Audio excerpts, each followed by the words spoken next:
Going on YouTube today, we are going to be matchmaking the entire middleweight division, starting off with the championship fight that has already happened. We have Khamzat versus Sean Strickland. When this fight got announced, I wasn't a big fan of it, and today I'm still not a huge fan of this fight. I don't think it makes much sense for the division. I think that Imavov earned his title shot. However, this is the fight that we have, and it's not like I hate it. Like, I think Sean is obviously the number 2 guy. It's not like he's jumping over a list of guys that I'd rather have seen him have it before. But I think it did deserve to be Imavov, but it's neither here nor there. So, Sean versus Khamzat, which will be fun. It will be a really entertaining fight. No, the fight won't be entertaining. The fight actually will just be one guy just beating the crap out of the other. I'm saying the press conferences will be very entertaining. And I think that Khamzat is an awful style matchup for Sean Strickland, and he's just going to simply mow through him. But honestly, I would like to see Khamzat continue to fight at this division. I think if he wants to be one of those guys of all time, which I think he absolutely has the skill and power to be, he needs to stay here. He needs to rack up, in my opinion, a minimum of 3 to 5 defenses. And I think that's something that can easily be done at this division at the time. Let's say Khamzat, he beats Strickland, he beats Imavov, maybe Adesanya is the last surge. He beats Braulio and Allen. I think he's maybe the go to the sport. You know what I mean? And then he can go up to 205 and, do things like that. But I would like him to rack up at least one or at least 3 defenses before sniffing another belt. I don't see him doing that. I think he's just going to hop up to 205. Hopefully not after this fight. I hope he gets that fight against Imavov, but it's neither here nor there. All right, on to what I believe is the true number 1 contenders fight of the division. Obvious fight to make, Dricus du Plessis versus Nasruddin Imavov. I think you put this card on the International Fight Week card. If you want to watch what I think the International Fight Week card should be and making a phenomenal card, this is on it. So I think that this is a true number 1 contenders fight, unless, of course, DDP wins and Khamzat wins, then no one wants to see that rematch. So although I think this is the fight that just has to be made, I'm sorry, Imavov, you did get skipped up of your opportunity, and I believe you do have to take another fight. Okay, because you got passed up, you have to improve your resume further. I think if he just continues to sit out, I don't want to see him sit out. Okay, I want to see him, since he has gotten passed over, continue to earn that shot. And I hope, I would be rooting for DDP in this fight, but for his sake, I would be hoping that he does continue to add to his resume and continue to prove the fighter that he is and how he should have gotten the title shot, even though I think he loses to DDP and I think he would lose to Strickland and Khamzat. Honestly, in my opinion, it doesn't matter if you necessarily would lose to somebody. That's not how we make fights. We make fights based off who has deserved what ranking and what spot. It's completely a deserving basis. Who have you beat? Not necessarily are you a good or bad stylistic matchup for him. That's not how we should be making fights. We should be making fights off of your past results, okay? Not trying to be fortune tellers or future seekers, because you can get that wrong a multitude of times. However, what you can't get wrong is giving to the guy who deserves it the most, okay? So DDP versus Imavov as a number 1 contenders fight, put it on International Fight Week. That would be a banger fight. This disgrace of a fight that was just made is Brendan Allen versus Edmund Shabazian. However, in my opinion, I kind of get why this fight was made pretty much after doing this video, because after you matchmake, after past, like, let's say, Rainier to Ritter, it is tough to find guys who are on a hot streak wanting to face these guys coming off losing streaks. Like, let's just go through this.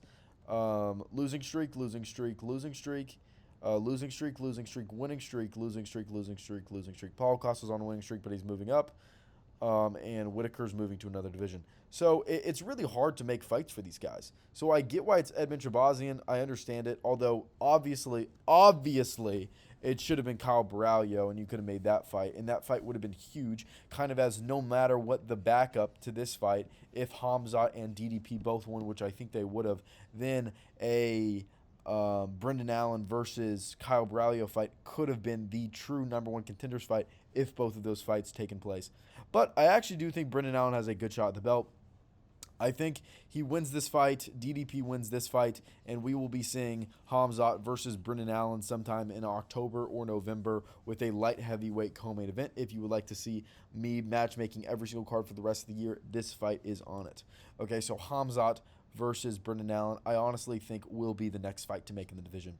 However, this could change up a little bit if we do see Israel Adesanya be able to go out there and beat Joe Bodybags Pfeiffer. Okay, Adesanya and the winner of this fight, whoever's the winner of this fight, in my opinion, it will be Adesanya, is in a really precarious situation within the division. Because I think that they are going to, no matter what happens, they are still going to have to fight down. Adesanya, the only fight I could see maybe possibly getting made is him fighting DDP2, except like not for a belt, which I'm really open to. Except the problem is, how much are we going to disrespect Imavov? I think Imavov, I think Adesanya would probably be fighting. I have no idea who he'd be fighting next. It would be really hard to tell. Like, you could do, like, if Khamzat loses to Strickland, you would do Khamzat Adesanya, or Khamzat would just move up at that point, and that's not going to happen. But you could have him fight the loser of this. Like, there's a lot of fights that could be made, and just for right now, this is what's happening. It's really kind of hard to tell. We need the results of this fight, what happens, and, we can kind of get a better look at things going forward after this. Some really, maybe you just do this fight against Kyle Baralho. I'm open to that too. But for right now, I got Kyle Baralho versus the loser of this fight. I think that he does deserve a step up in the rankings, and no matter what and who wins this fight, they will still be ranked ahead of Kyle Baralho. So I think that him facing the loser of that fight, in my opinion, Imavov, well, I didn't think this through because he's already lost to Imavov, and you want to do that rematch. So, that's tough. Then he would face the winner of this fight. So if Imavov loses this fight, and then he would just face the winner of this fight. But I digress. Half these matches won't be made because the UFC does not care about actually making decent matchups. However, if they were to make the matchup that makes sense, the matchups that I'm saying, the matchups that make sense according to their own rankings that they provide. These are not my own rankings. These are the rankings that the UFC provides to the entire public, and they decide to give us those rankings and only not make any matchups on them. So explain me that. Okay, now we have Anthony Hernandez versus Christian Leroy Duncan. I was pretty confused when I was filming this. It is currently Tuesday, March 24th. I thought they updated the rankings on Tuesday. However, I guess not anymore. Roman Dolidze is still ranked number 11, and Christian Leroy Duncan beat him. So I'm just giving him his spot. I don't really have a problem with that. And Anthony Hernandez, I think, does need to step down in competition, and I think he would absolutely brutally maul Christian Leroy Duncan in a fight. There are flashes of excellence whenever you watch Christian Leroy Duncan. However, I do think that Anthony Hernandez would show levels, not beat him as bad as he beat Dolidze, obviously, but I do think that Anthony Hernandez would win this rather comfortably and maybe by something like a decision. All right, going on to the next fight, we have Rainier de Ridder versus Gregory Rodriguez. I mean, at this point, we're really giving Rainier de Ridder to the Lions Den, especially if we're going to give him Gregory Rodriguez. I think Gregory Rodriguez is really a true dark horse contender in this division. After he went out there and knocked out Bruno Ferreira, in my opinion, to fight, there was no reason for him to fight. Anyways, he did, and he put him out in the first round. That is to beat a guy that's already beat you before and to do it the way that you did, super, super impressive stuff. And I really want to see him get a jump up in the rankings. And a guy especially like Rainier de Ridder, who I think that he put out cold on his back. The thing about Rainier de Ridder is, why is he ranked this high? I understand that he did beat Robert Whittaker, and I understand that Robert Whittaker was ranked high at the time. However, Rainier de Ridder is now number 8, okay? And I think he's one fight away from being completely washed as a UFC fighter. So no, he said he's moving up to 205. I completely forgot about this. I forgot that de Ridder said this. That's my fault. So now we got to matchmake live and in person who I would like to see Gregory Rodriguez fight next in the division. This is interesting. So I'd be open to him fighting Izzy if Izzy loses. Not necessarily Pfeiffer if Pfeiffer loses. So it's either going to be Izzy if he loses, okay? Even though I think Izzy should retire and not take a Gregory Rodriguez fight. That's ridiculous. Because he would most likely get flattened.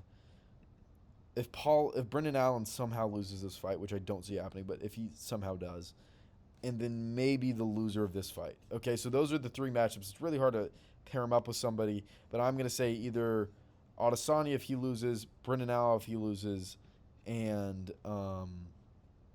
Imavov if he loses, because you wouldn't remake this fight. So it's either Imavov, Allen, or Adesanya. So he would be getting a step up into the top 5 after this. I think he's absolutely deserved it. But it's really tough to matchmake who you want to see him fighting next because not only that, I mean, no, I mean, Cannonier's already knocked him out, so you can't do Cannonier. Um, yeah, he's in a tough spot. He's in a really tough spot. I forgot that DeRitter's moving up. So that's my fault for the pre-production. Robert Whitaker is also moving up to 205, so you also can't make that fight.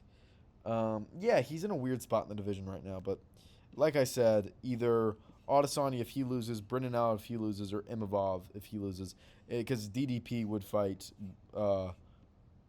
He should fight Kyle Braliev. He loses. Anyways, guys, on to the next fight. We do have Jared Cannonier versus Michael Olenjachuk. This is an interesting fight. You know, Michael, he's kind of a fluke or be-fluked fighter, and Jared Cannonier is an old man. You know, he's an old man. However, he's still got some fighting in him. Honestly, you can maybe do RoboCop versus MVP. Yeah, I'm lost. Whatever. He's still got some fighting in him. I can't believe this is Michael Olenjachuk's build. He does not look like a 205er. I would hope Cannonier wins this. I'm a Cannonier fan. Honestly, they continued to disrespect him even after he went on a 3-fight win streak, like last 3 fights, and they decided to give him a step down and probably face one of the weirdest matchups in the UFC and MVP.